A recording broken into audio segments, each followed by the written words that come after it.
Ang angas naman nito, pagkalabas ko dito, niyaya ako may pagkumbiwan at natitindan ng turon. Hanap lang yun. Ay, bakit? Iwan tayo, ano? Nag-ML ka? Oo, di porket nagbebenta ko ng turon. Maglako ka muna ng turon.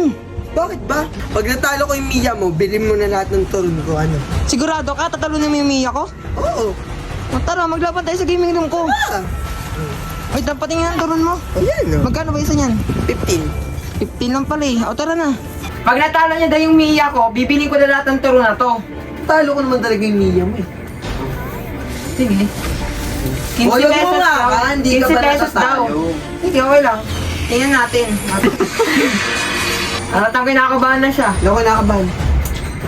Pagkumpisa pa nga lang dito, naman nagbakbakan na kagad kami dito para ba lang kasi alam ko na pa parang alam niya na yung technique ginagawa ko eh. Pero sa tingin mo, kala mo may isa mo yung Mia ko? Kala ko nga dito, ako pa yung papatay niya dito, pero di niya yung gagawin ko sa kanya dito ha. Kasi nga pala, sa kami dito low HP, pero di niya alam, nagtago muna ako dito sa bus. Tingnan niyo yung reaction niya dito nung napatay ko siya.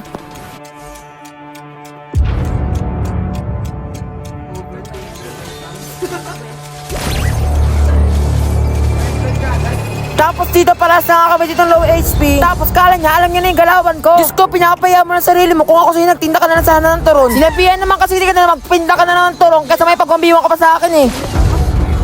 Dapat ka may trip, pero walang trip. Sinasayang niya lang oras kayo. Imbis na nagtinda na siya ng turon dito. Di sana nagkaroon pa siya ng benta. Kasi sa mapagwambiwan pa siya sa na siya mapapala. Tingnan mo tuloy nangyari sa'yo. Tingnan mo, nagkaroon ka na ng talo sa akin. Papaya ka na sa viewers ko eh. Bakit kasi naipagwambiwan ka pa sa akin? Kung nagtinda ka na ng turon, edi sana nagkaroon ka pa ng tubo sa turon mo. Ang lakas ng loob niya, ito yabangan pa ako. Kala niya siguro, kayang-kaya niya yung Mia ko eh. 4-0. Okay na. Unang-una pa lang, sinabihan ko na siya na wala pa nakakatalo sa akin. Pero akala niya siguro magkakaroon siya ng tsamba sa akin. Hindi niya naman ginagawa ko sa niya dito, parang pinagbibigyan ko na sa mapatay ako. Pero wala eh, sobrang lakas ko, hindi niya talaga ako matalo. Hindi niya naman ginagawa ko sa kanya dito, kulang na, nasugurin ko na siya sa tower niya. 5-0 guys. Ang lakas kasi ng loob nito na mag-e-end na magwambiban, tapos ganito naman pala yung galawan. Para naman pala ako na yung paglaban sa AI. Ano? Ay, 6-0 na pala.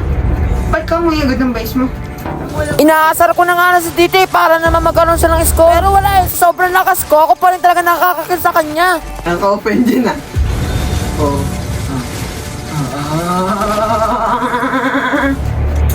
Ay, nawala! Tapos dito naisip ko dito, baka pinagbibigyan niya lang ako. Kasi inaantay ko yung miter niya dito eh. Feeling ko kasi may ibubugan naman to sa late game. As naaawan na lang talaga ako dito, parang kulang na talaga, pagbigyan ko na lang siya palagi. Kahit nasa base niya na ako dito, di na nga siya makapalag sa akin eh. Is, galing tayo na. Tapos sino yung ginawa ko dito, pinagbigyan ko na lang siya kasi nga wala siyang kill sa akin eh. Nakakaawan na lang talaga. Partida, nasa base niya na ako ah. Ala! Okay lang.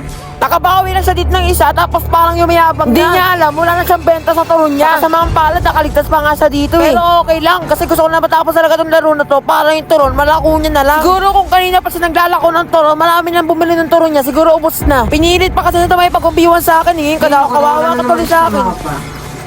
Ba't nag-win dyan? Takot ka ba? Tapos dito, para naman magkaroon ng tiritong laro na to, pinagbigyan ko na lang siya dito para naman magkaroon siya ng chance ito na manalo. Kasi kung hindi ko gagawin to, talaga magmamakaawa na lang talaga to. Win dyan. Sabi ko sa'yo, Hindi win dyan na- kang magpapag-ano sa'yo. Hindi na nakalimutan. Siyempre, nahirapan ka sa ako. Ha? Ano? Salita. Salita! Sabayan lang. Sabayan lang. Sabay. Saan? Kaya dito, buti na lang natapos na. Gusto ko na rin kasi matapos para yung turo niya may bumili na. Kasi pilit-pilit mo yung may paglaban sa akin, hindi naman pala mananalo yung tuloy, di ko tuloy mabibili ang turon mo. Tangin mo, kainin mo yung turon mo. Kaya yan, saksak mo sa bunganga mo. Libre niya sa akin na lang. Wala, talo siya. Patas naman ako lumaban. 2-11, kawawa. Kawawa. Ikaw kawawa, ba't mo kinuha yung turon, no? Hindi ka pa ako bumili ka dun?